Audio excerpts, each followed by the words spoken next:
ఈరోజు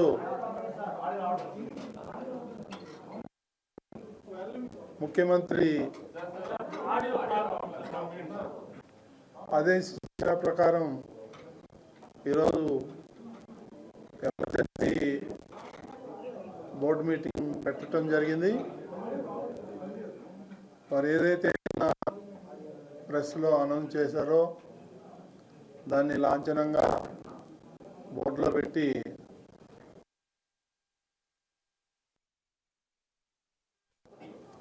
ఇది ఎలాబరేట్గా చెప్పాలంటే 6 మంది చనిపోయారు.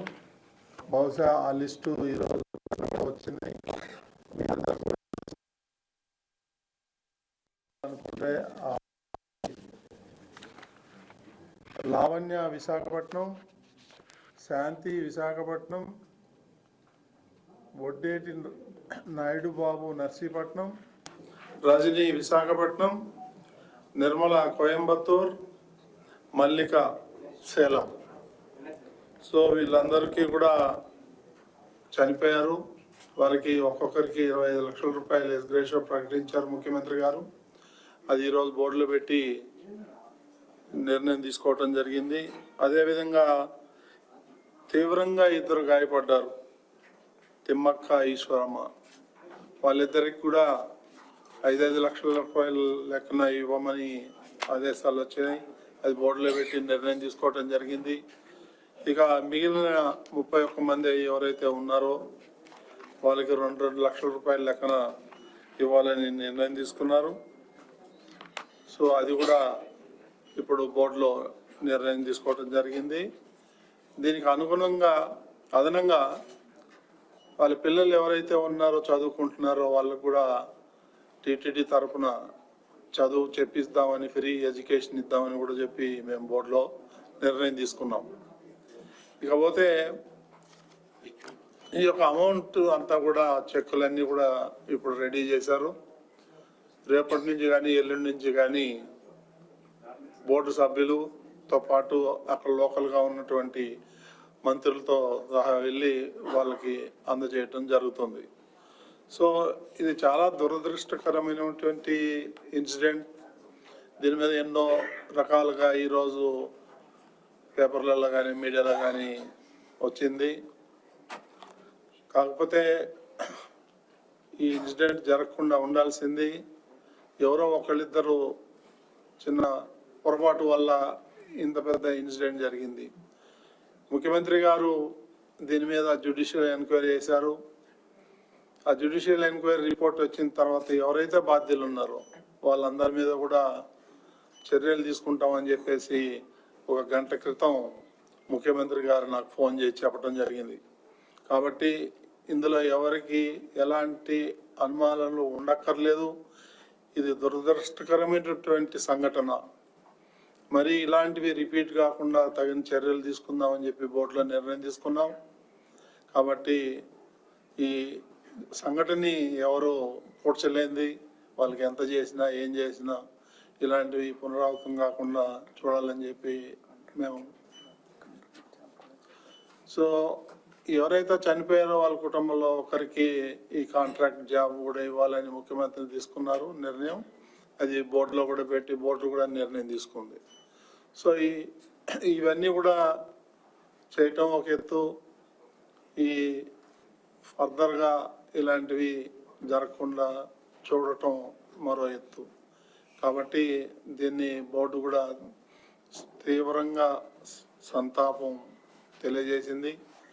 ఇదంతా ప్రజలందరూ కూడా ఇది గమనించాలని కోరుతున్నాం. ఎందుకంటే ఎవరో ఒకళ్ళిద్దరి యాక్సిడెంటల్గా చేసిన తప్పే తప్ప వాళ్ళు కూడా కావాలని చేశారా అనేది రిపోర్ట్లో వస్తుంది. దానికి అనుగుణంగానే మనం చర్యలు తీసుకోవటం జరుగుతుంది. ఎవరిని ఉపేక్షించే ప్రసక్తే లేదు. ఇది ఈరోజు తీసుకున్నటువంటి ఎమర్జెన్సీ మీటింగ్లో ఈ నిర్ణయాలు తీసుకోవటం జరిగింది.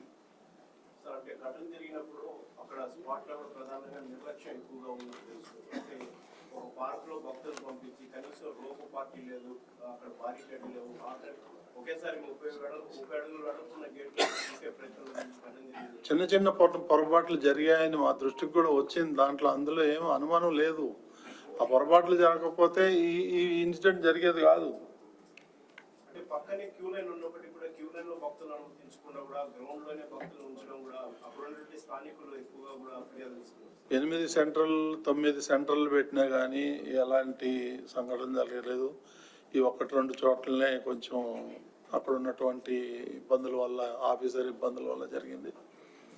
దాన్ని ఎంక్వైరీ చేస్తాం, చూద్దాం.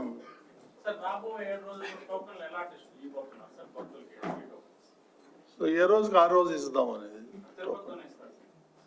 తిరుపతిలో అక్కడనే కంటిన్యూ చేద్దాం ఈ సంవత్సరం వరకు. ఇప్పుడు అంత రష్ కూడా లేదు.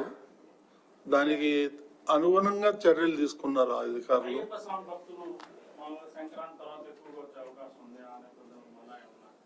దాని గురించి మాట్లాడదామండి.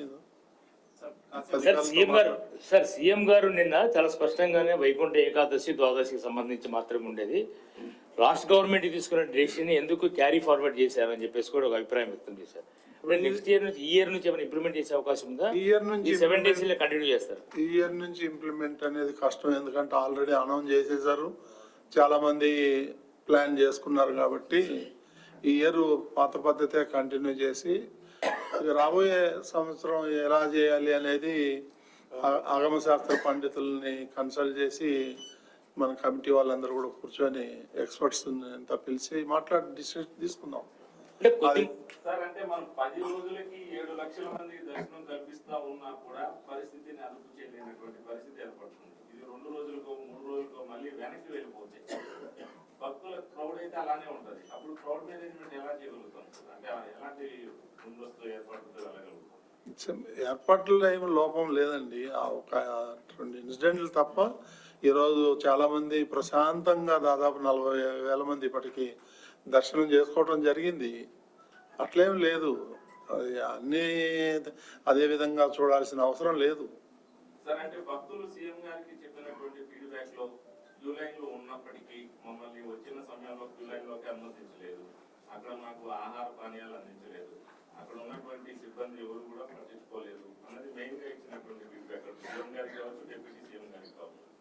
మనం నెపమంతా పోలీస్ యాక్ట్ పైకి అయితే ప్రస్తుతం నెట్టేస్తున్నాం కానీ మనం ఎవరి మీద నెట్టట్లేదండి. అది ఎంక్వైరీలు తేలుతుందండి. మన ఇప్పుడు నేను కూడా ఎవరు పలాని XYZ మీద నెట్టట్లేదు. తప్పిదం జరిగింది, అది ఎట్లా జరిగింది, ఎలా జరిగింది అనేదే జ్యుడిషియల్ ఎంక్వైరీ. అదేం లేదండి. నేను మొన్న ప్రెస్ కాన్ఫరెన్స్ పెట్టి మొన్న 11 o'clock నేను క్లియర్గా చెప్పాను, తిరుమల పోయే వాళ్ళని ఎవరు ఆపరు. కానీ అక్కడ దర్శనం కావాలంటే మాత్రం టోకెన్ ఉండాలి అనేది చెప్పాను, నేను క్లియర్గా చెప్పాను ఆ రోజు. అది ముఖ్యమంత్రి గారు చూసుకుంటారండి, మనకి కమిటీకి ఏం సంబంధం. అది కమిటీ గవర్నమెంట్ ఆధ్వర్యంలో వస్తుంది. సార్, కొద్దిమంది చైర్మన్ గారు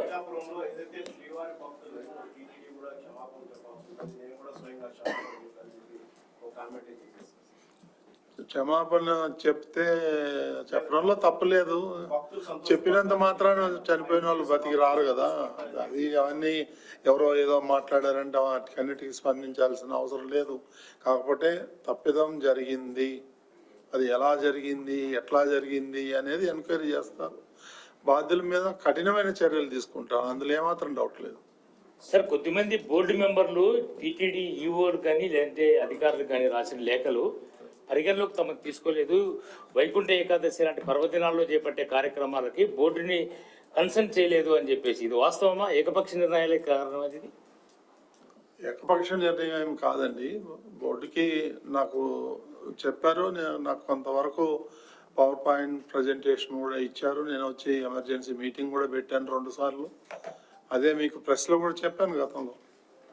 కొంతమంది బోర్డు మెంబర్లు చాలా స్పష్టమైన ఆరోపణలు చేస్తున్నది. నేను ముఖ్యమంత్రి కూడా ఫిర్యాదు చేశారు, బోర్డు సభ్యులను పరిగణలోకి తీసుకోలేదు ఇలాంటి ఈవెంట్ జరిగినప్పుడు, శుభకార్యాలు జరిగినప్పుడు అనేది. అలా ఏం లేదండి, అందరికి చెప్తున్నాం మేము. సార్, డిప్యూటీ సీఎం గారు కూడా అధికారుల మధ్య సమన్వయం అదే ఎంక్వైరీలు తీరుతుంది కదా. ఎట్లా చెప్తాం, రాబోయే రోజుల్లో ఎంక్వైరీ జరిగేటప్పుడు మేము ముందునే ఇట్లా జరిగింది అట్లా జరిగిందని చెప్తే ఇంక ఎంక్వైరీ ఎందుకు? సీరియస్ గా పెట్టే కదా జ్యుడిషియల్. ఇది సీరియస్గా ఉంది కాబట్టి మనం జ్యుడిషియల్ ఎంక్వైరీ చేసింది. కోర్టులో కూడా ఇప్పుడు ఒకరు పిల్ చేస్తే అత్యవసరంగా విచారణ చేయవాలని కోర్టు రిజెక్ట్ చేయాలి. చూద్దామండి, దాన్ని చూద్దామండి. మేము కూడా ముఖ్యమంత్రి గారి దృష్టికి కూడా తీసుకెళ్తాం, తొందరగా ఎంక్వైరీ కంప్లీట్ చేయమని చెప్పి. ఓకేనండి. అంటే డిప్యూటీ సీఎం క్షమాపణ చెప్పాలని చెప్పి చెప్పారు కదా, మరి క్షమాపణ చెప్తున్నారు భక్తులకి బోర్డు తరపున లేదంటే అధికారుల తరపున? 50,000 చొప్పున 3 లక్షలు ఈఓ గారికి చైర్మన్ గారికి అందజేస్తాం.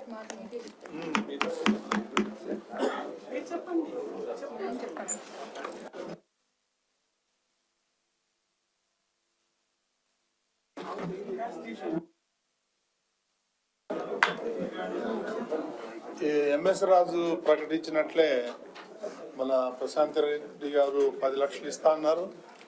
అదేవిధంగా సుచిత్ర ఎల్లా గారు కూడా 10 లక్షలు ఇస్తా అన్నారు. మిగిలిన బోర్డు మెంబర్లు అందరూ కూడా ఇచ్చే డబ్బులన్నీ కూడా వాళ్ళకి అందజేయడం జరుగుతుంది. తీసుకోవాలి.